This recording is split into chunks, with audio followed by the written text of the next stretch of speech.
we're watching as the latest in the long list of what has happened in Rivers State. We also saw the former governor and right now the minister of the FCT granting a media parley yesterday. And the biggest highlight was that, you know, it's not a big deal.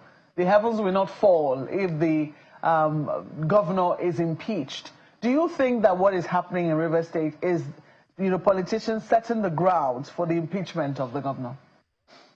Well, I mean, yeah, it wouldn't be difficult to make that conclusion that, you know, it seems to be going in that direction, because when you look at all the needless dramas that we have been witnessing, you know that there's probably something that they are trying to get to, and I think both sides, you know, they are playing almost equal role in this drama, which is quite, you know, has little or no benefit to the people of Rivers State. The State Assembly said they gave the governor 48 hours, made a public show of that. That was in bad taste. The governor himself, you know, drove to the Assembly. He must know that he is not going to be able to speak on that day like that. You don't have a principal, you know, go out without knowing what is going to happen, because there's what is called advanced party. Advanced party, yeah. Yeah. So both of them are playing games. The governor is playing games. The speaker and the House, they are playing games. The minister for FCT is the greatest game player. And he even said it yesterday. All of this is just game. And it's just sad, you know, to the last point that the former speaker said, you know, some people fought for this democracy, you know, and to have all this kind of melodrama is very irresponsible, and it's a sad commentary on the kind of people that have just taken position in our country. What you have to do is, because yesterday something struck me. Two things, as a matter of fact, struck me. A day before yesterday, the Pandef had visited the president, and the president had told them to tell the governor to tour the path of peace. Shortly after, I mean, the following day, the president himself was intervening in a matter in his own home state, Lagos State, where the House of Assembly also had some problems. And he said that what he was doing was trying, in fact, in the meeting he held, no cameras were allowed. We're just, you know, people were just, what transpired was described to journalists. We didn't, and then pictures were taken. Contrast that with what is currently happening in the Rivers State House of Assembly, where some members are not present. I mean, some members had formed themselves into, you know, an assembly by themselves, and had also, some other members had been excommunicated by virtue of the allegation that they had defected. The Supreme Court says there's no evidence to that, you know, to that defection. But right now, it will seem that the majority is now currently having their way. And it does appear that the divisions, the lines of divisions between them and the executive is getting wider and wider. I don't know how that is playing in your own mind. Some people are playing to build. Some other people do appear that they're playing to divide. Or must it divide first before it comes together? How is that working? Well, because you know, at least in the case of Rivers, what is clear is that there is no common interest, you know, anymore. And the common interest is what we are supposed to have, which is the interest of the people of Rivers State. That is not involved. I mean, nobody is showing that. Even the governor is not showing sufficient public interest. The minister is not showing any public interest, as a matter of fact, because he even opened an attack on the Jaws, you know, yesterday, which was completely needless. You know, I don't know the people that advise yes on Wike, and then the people in the assembly too, they're also playing games. Yesterday, the governor wanted to come. The governor said he spoke to the speaker, or he tried to read the speaker.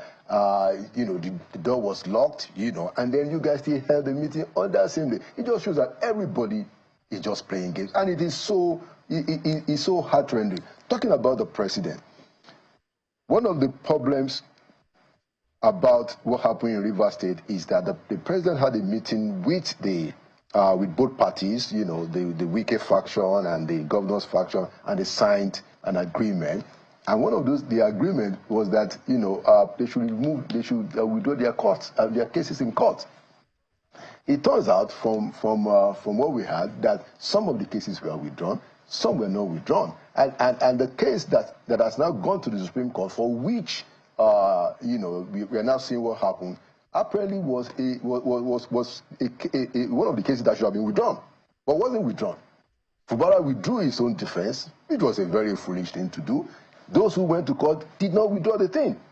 And so if you go and check the public record, it shows clearly that there was no defense in the Federal High Court. So you see a lot of very careless, attitude and all kinds of games that shows you that some of the people that are leading us, you just wonder, how did we get here as a people? How did we get to this point where all this kind of chicanery is what is having sway?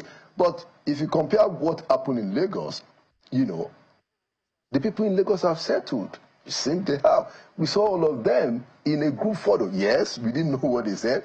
An unnamed source came and told us that everything is now fine. But guess what? There was a group photo. All of them were there. They were smiling. Maybe we will hear more. But they settled their problem. Now there are all kinds of insinuations also, but they settled it.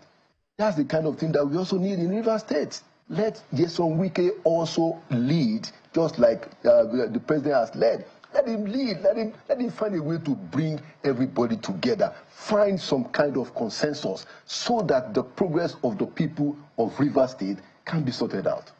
Ayo. Thank you, Malkwe. One of the issues I was hoping that we would raise with the former Speaker of the House, Mr. Akande, is that, there is a letter, which was addressed on the 11th, that the presentation would happen on the 12th, and today is 13. So I was actually hoping that the former speaker would speak to the process. Do you think in any way that the governor, Governor Fubara, breached any process in getting the assembly to have an interface with them? He said he's tried to reach them on phone, and that's what we have. It's all politics, it's all games, just as you said, but the lives of people are involved, Mr. Akande.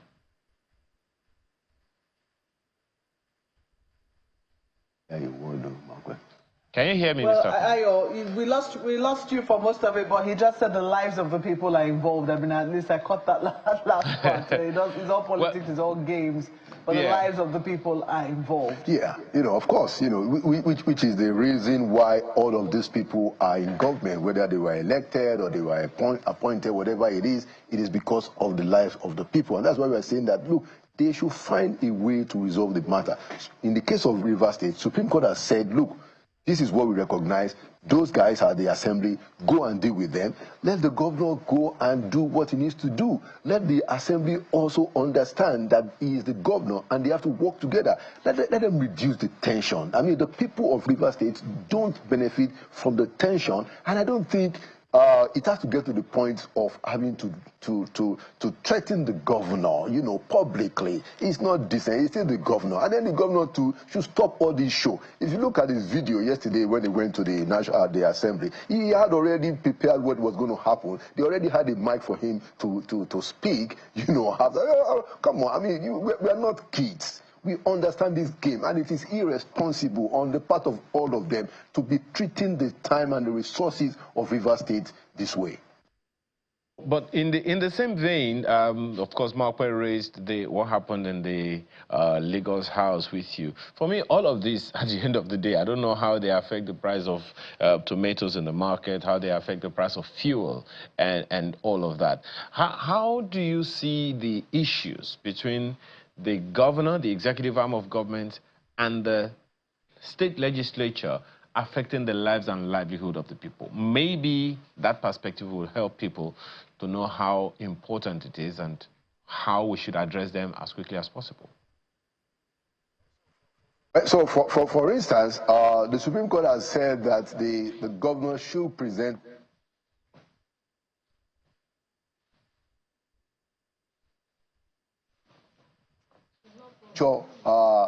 that can be made until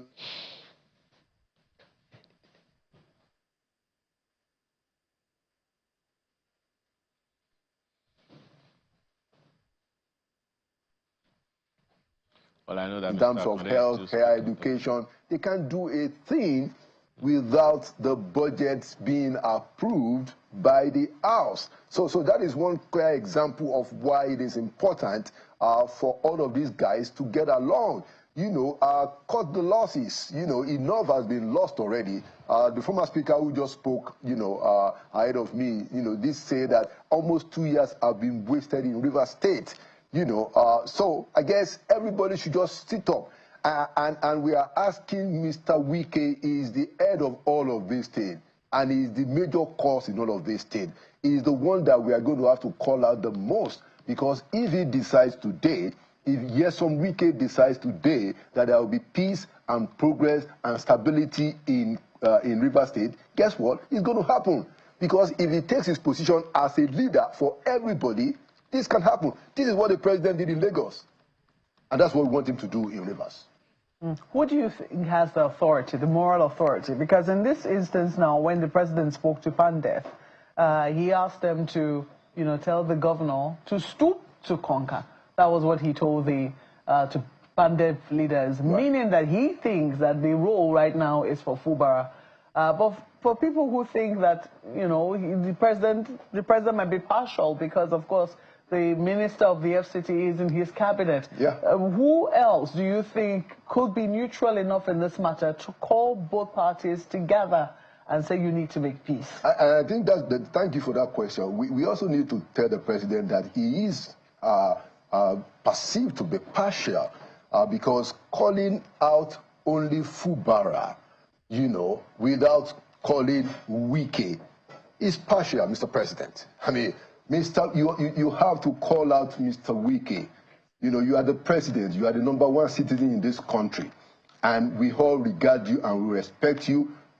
But you cannot call out Fubara without calling out Wike.